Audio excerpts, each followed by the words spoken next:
Lectura del Santo Evangelio según San Marcos. En aquel tiempo se acercaron a Jesús los hijos de Zebedeo, Santiago y Juan, y le dijeron: Maestro, queremos que nos hagas lo que te vamos a pedir. Les preguntó: ¿Qué queréis que haga por vosotros? Contestaron: Concédenos sentarnos en tu gloria, uno a tu derecha y otro a tu izquierda.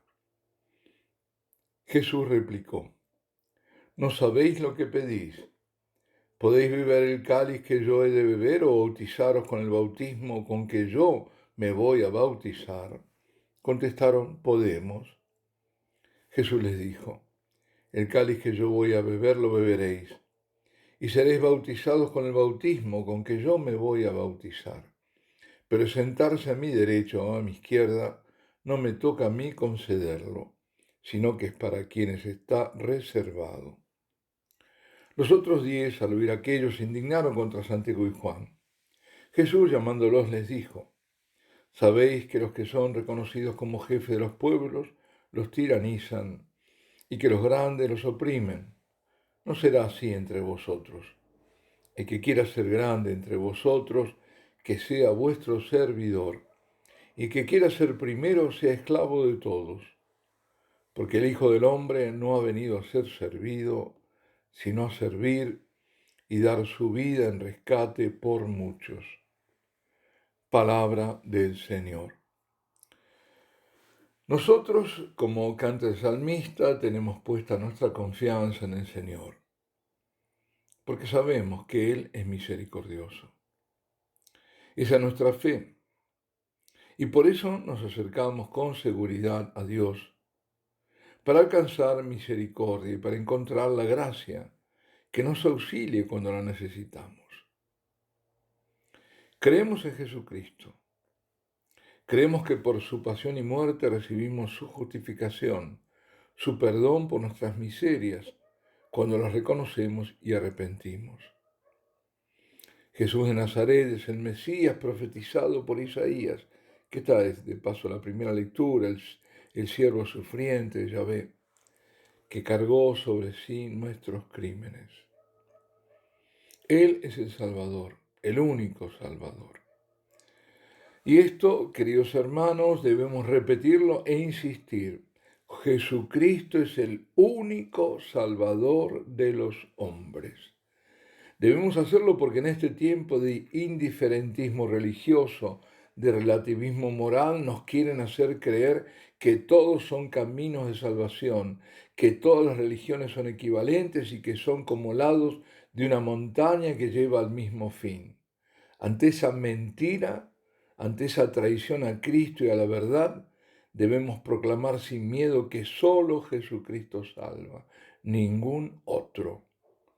Solo nuestro Señor es quien bebió el cáliz de su pasión de amargura y pasó por ese sufrimiento y muerte hasta el final, de beber esa copa hasta el final. Solo Él murió en la cruz y resucitó.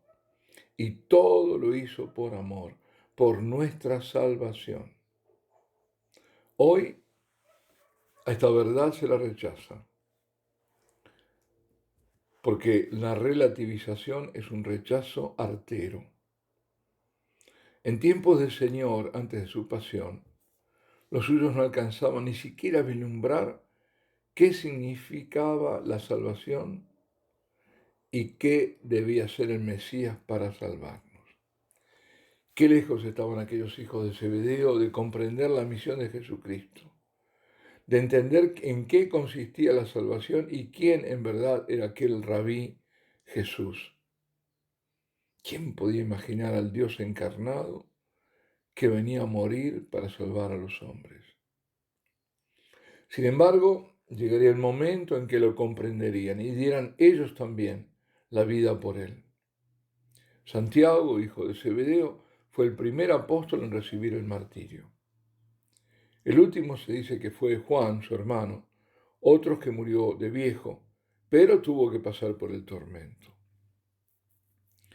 El Hijo del Hombre, el Mesías, Jesucristo, no vino para ser servido, sino para servir y dar su vida en rescate por muchos, por todos los que lo acepten como su Salvador, porque la dio por todos, pero no todos lo han aceptado, ni lo aceptan. Por eso es que él dice sobre el cáliz en la última cena que esa sangre suya será derramada por muchos. Por eso no dice por todos. Lamentablemente todavía en Italia, en la consagración del vino, se dice por todos. No es así. Jesucristo se sacrifica por toda la humanidad, pero ¿cuántos no lo han aceptado y hoy mismo en la iglesia? No solo lo aceptan, no lo aceptan, perdón, sino que lo desprecian.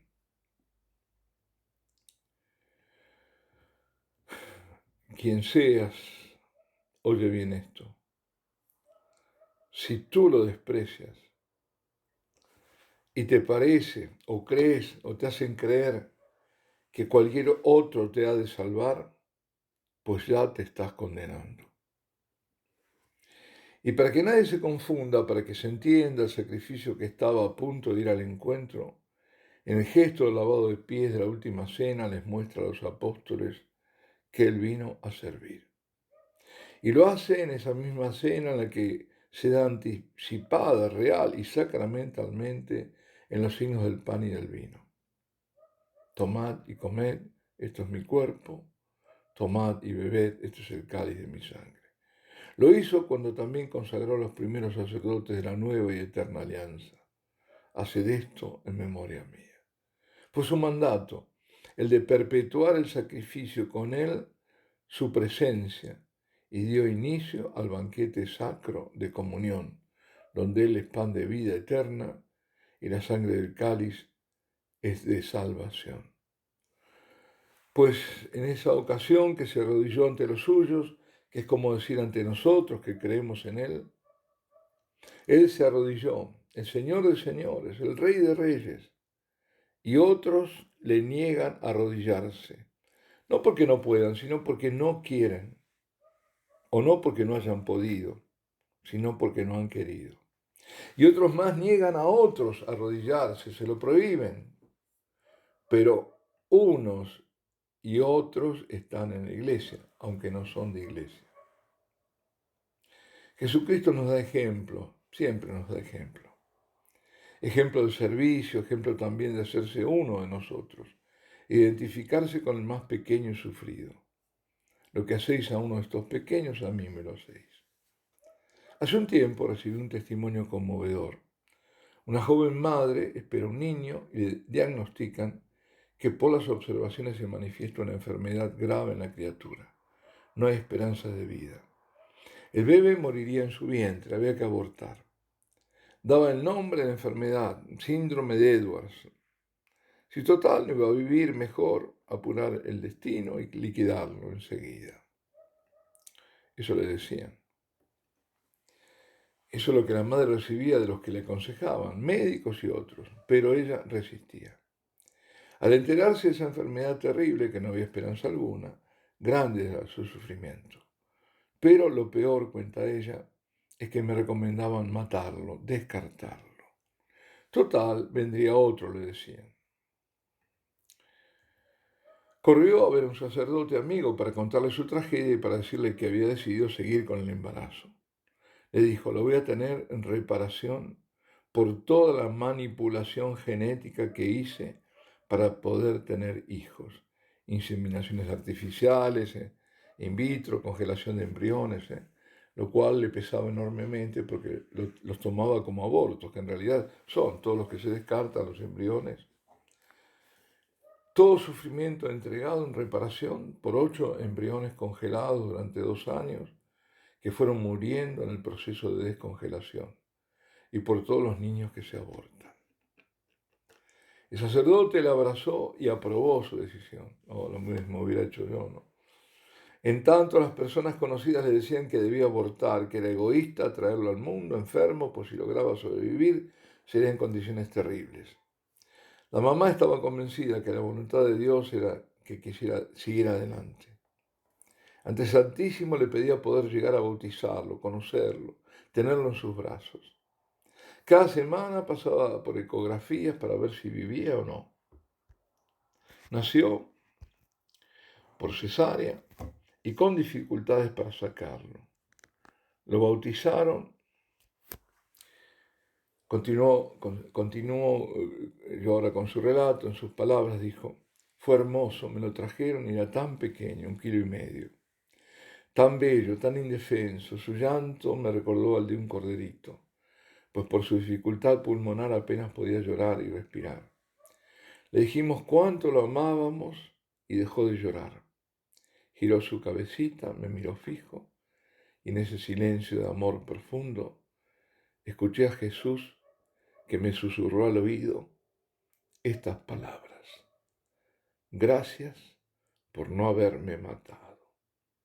Sé que era él, y es literal lo que testimonio.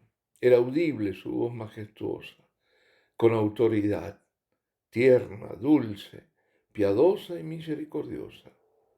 Lloré de alegría al saber y ser consciente que si abortaba, se lo hacía Jesús. Los niños indefensos son su debilidad. Mi Zacarías solo vivió 4 intensas horas y se durmió en mis brazos. Agradezco a Dios que me haya dado la fortaleza y ruego que sea dado este testimonio para que quien lo lea en este momento, quien lo escuche y esté pensando en abortar, pueda reflexionar sobre lo que ello implica. Es el asesinato de un inocente, pues eso es abortar, literalmente matarlo.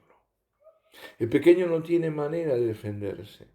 El aborto trae secuelas que en corto o largo plazo fluirá y hará estragos en nuestros corazones, que buscarán la paz, y ella solo vendrá cuando volvamos a Dios.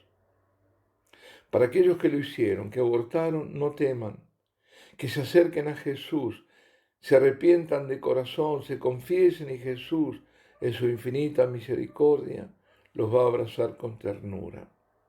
Vuelvan a Él con confianza plena. Actualmente mi bebé descansa en el Santuario de Jesús Misericordioso de Villa Urquiza. Está en Buenos Aires. Pues bien, el Señor se hizo y se hace pequeño al identificarse con lo más frágil, vulnerable, indefenso de nuestra humanidad. Cuando envié este testimonio, un amigo me respondió contándome otro caso que vivió de cerca. Él era de Madrid, digo porque ahora no vive en Madrid, y conoció a un joven alemán que estuvo un tiempo viviendo en la misma ciudad. Luego se marchó a su país y se casó, este alemán, ¿no? Un buen día lo llama a este amigo y le pide consejo porque su mujer espera un niño y han visto una anomalía en el cuello y aconsejan el aborto los médicos. No tuvo necesidad de pensar nada este amigo mío para responderle que no debía hacerlo.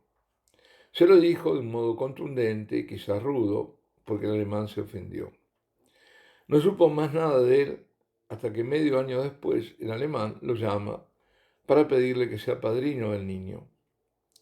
Le pregunta qué había pasado, porque cuando lo había llamado para consultarle qué hacer, parecía que se inclinaba por el aborto.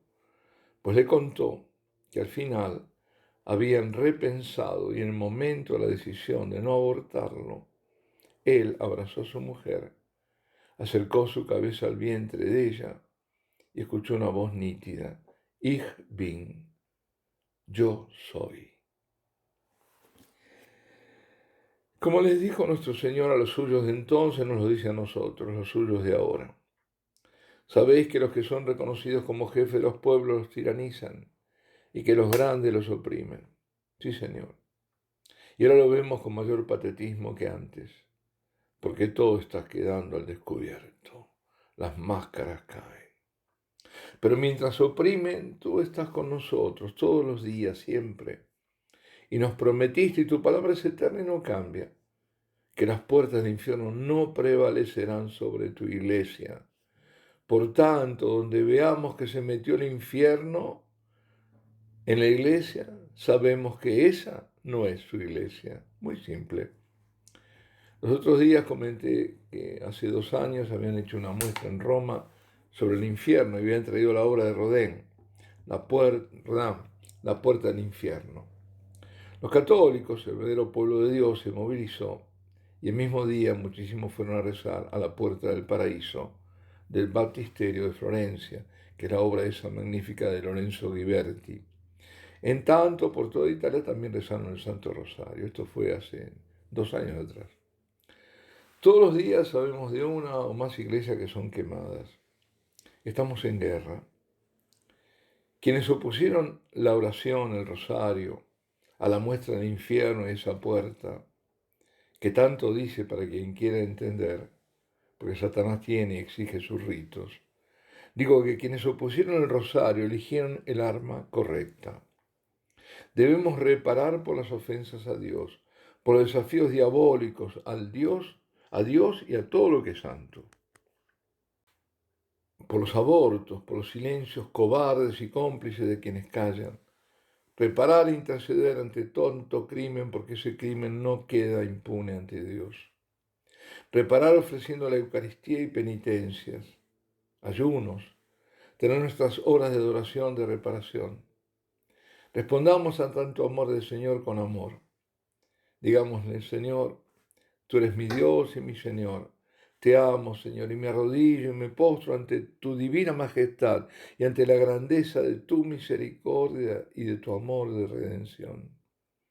Gracias, Dios mío, por mostrarte en los más pequeños e indefensos y enseñarnos a servirles, porque así es como te servimos.